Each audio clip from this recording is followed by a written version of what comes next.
ChatGPT is about to become an ad platform, and if you run Google Ads, this change might matter more than you think.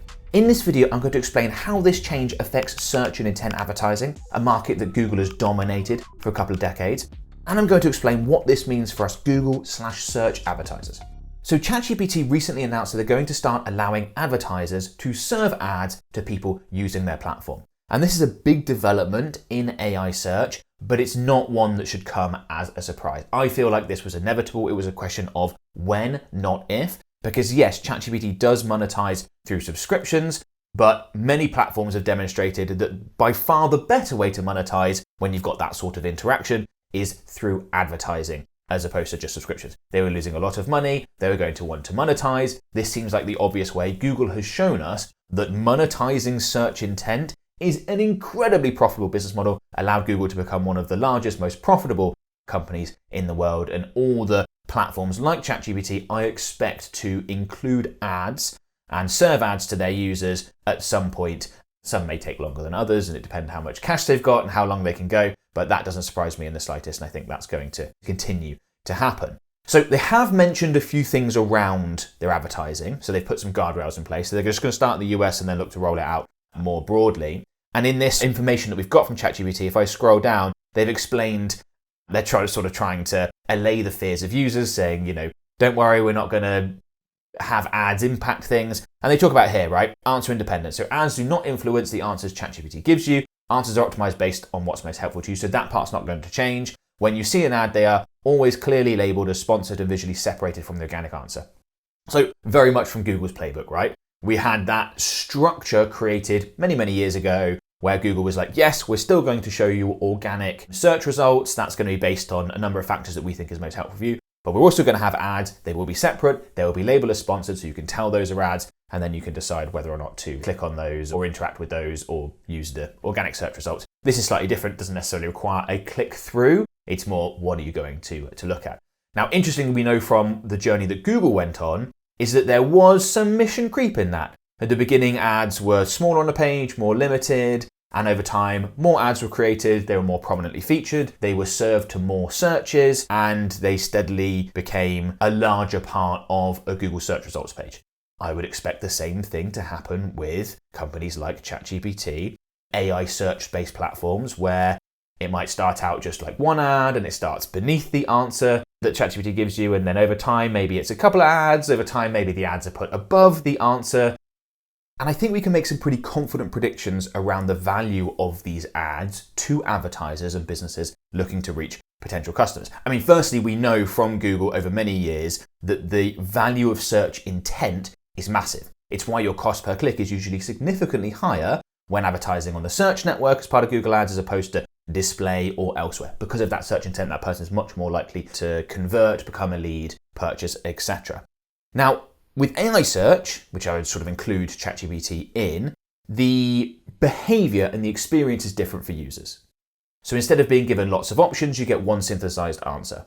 So the AI allows for a compression of the information finding stage, like the research stage. It also allows for a compression on decision making around commercial actions.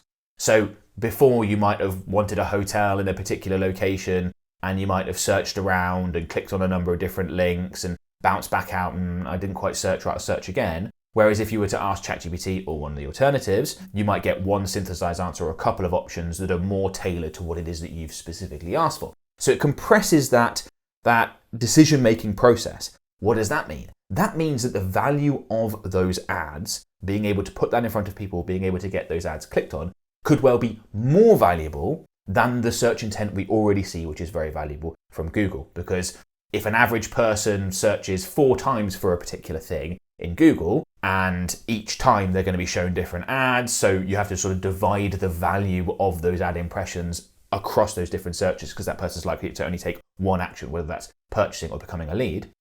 If you do that through an AI-based search experience, that might just be the one ad or the one round of ads, if ChatGPT adds more ads in, that people get shown, so the value would be higher. I'm sort of speculating here, but I think that's likely to be the case. Now, I've heard many people predict that Google search is going to die or in the process of dying because of ChatGPT and alternatives. And I have fought against that, saying that Google dominates search. Often people making that prediction are very tech savvy. They're jumping on the new technology. The vast majority of the population has not switched from searching for things in Google to an alternative platform like ChatGPT. And also, Google is not watching from the sidelines. They are very much being active in AI search. We have seen AI overviews be introduced into Google searches for a number of years at this point. They're very, very prevalent. Most searches are going to lead to an AI overview. Google has fairly recently been rolling ads out within AI overviews. They can appear above, below, or directly within the AI overview. You've also got more of an ecosystem within Google. So you've got sort of AI overviews in the regular search. You've also got Google AI mode that you can switch to, and Google is pushing that more and more. If you've been spending time on Google searching around, you will often see that as a recommendation, or you might search for something initially, and then Google will look to switch you into AI mode to provide that AI search experience, something that's going to be much more akin to what ChatGPT does.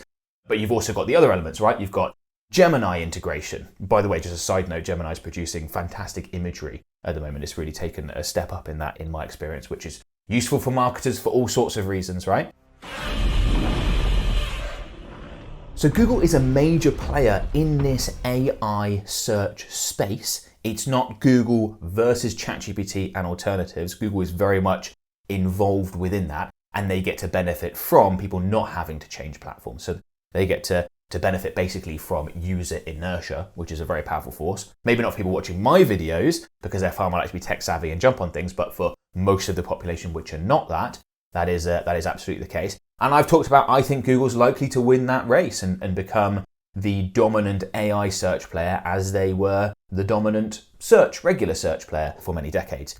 One of the reasons that people have come back at me when I've offered that argument and said, no, something like ChatGPT is going to win, is because they don't run ads, and Google does. And that's going to push users towards the ad-free option. We've seen many instances where that hasn't happened. There's lots of social media sites, tech platforms, people thought, they're advertising too much, people are going to leave. Doesn't seem to happen.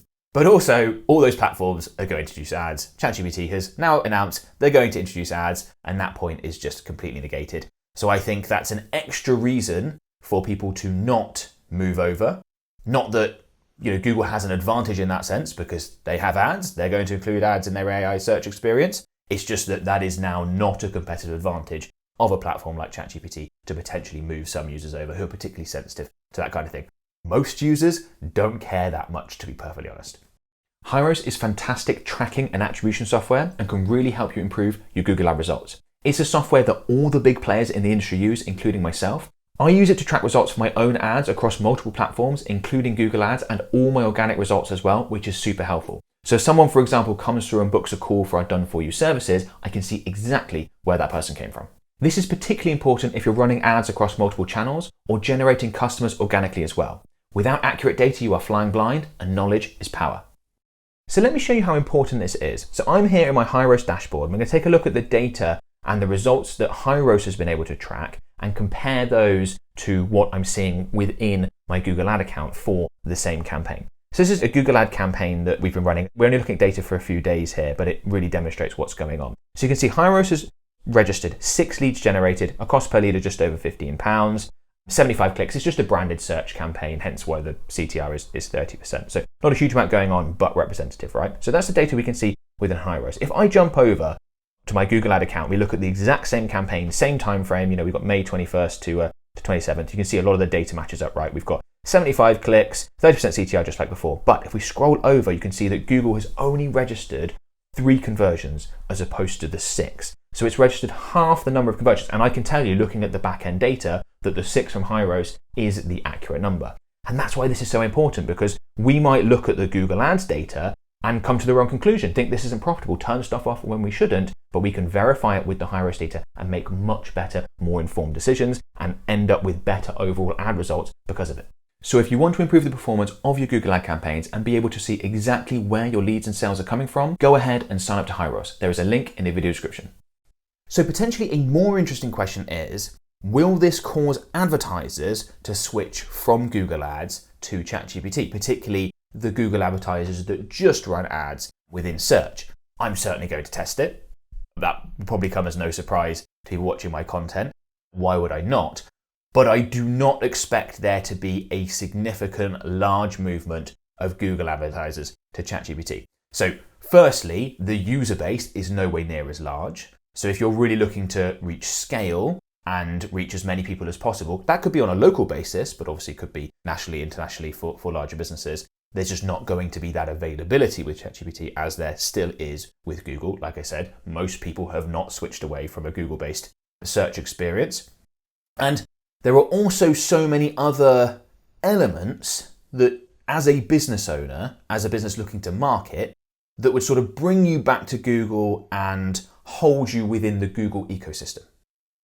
So if you're a local business, you really want to benefit from the potential of having your ads appear in Google Maps. The Google My Business element is really important. You might have been collecting Google reviews for years that you want to take advantage of.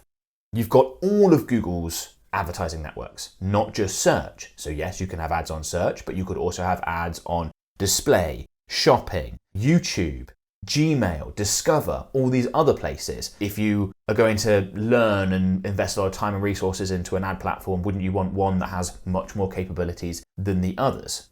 Google also has the most sophisticated ad infrastructure in the world. They've been doing this for decades. They have billions of data points, probably way more than that. Numbers I don't even know the name of in terms of data points, enormous amounts of conversion data. They know how to use smart bidding to get advertisers the outcome that they're looking for. So many established advantages. Do I think some advertisers will move over? Yes. More likely Google advertisers will also try out ChatGPT. Maybe they run ads on both. If there was to be a big move, say from Google Ads to ChatGPT, brilliant, because that's going to bring the cost of Google Ads down and make our Google ad campaigns more effective. But in the online advertising space, it has been Google and Meta for a number of years, absolutely dominating the market. They have more than half between them. And most businesses, if they're looking to advertise online, reach a large population, they want the potential of something that can scale, are going to be focusing on Google, Meta, or both. And I just think ChatGPT has an enormous way to go to make a big difference to the number of advertisers. Useful, interesting, test it out. I certainly will be. Is it going to make a big difference to the advertiser behavior of Google advertisers? I doubt it. I actually think the bigger risk to Google advertisers isn't sort of Google search ads suffering because of a rival. It's advertisers not adapting to the new user behavior. So we know that conversational search ads are going to work. Like they just are. It's different from traditional search ads. They're going to work. And that means that us as advertisers need to adjust to that, not necessarily by jumping platform, knowing that a ton of that is going to take place on Google anyway, is already taking place on Google anyway, but making sure that we tick the new boxes that need to be ticked so that we can get the best results possible. So strong tracking, high quality data, super important. Anything AI optimization based is based on data. So if you have really accurate data coming into your Google ad account, your campaigns are going to perform better. Google systems are going to be able to do better. You're going to be better able to take advantage of conversational AI-based searches as opposed to the more traditional searches. Brand authority is going to matter. It always has mattered enormously. It's going to matter even more going forward. The signal that cuts through the noise, having either a personal brand or an established brand or an element of brand. I've talked about that in many videos. Those are going to be two of the things that Google advertisers need to focus on more going forward than they have previously, less potentially about exact match keywords, for example.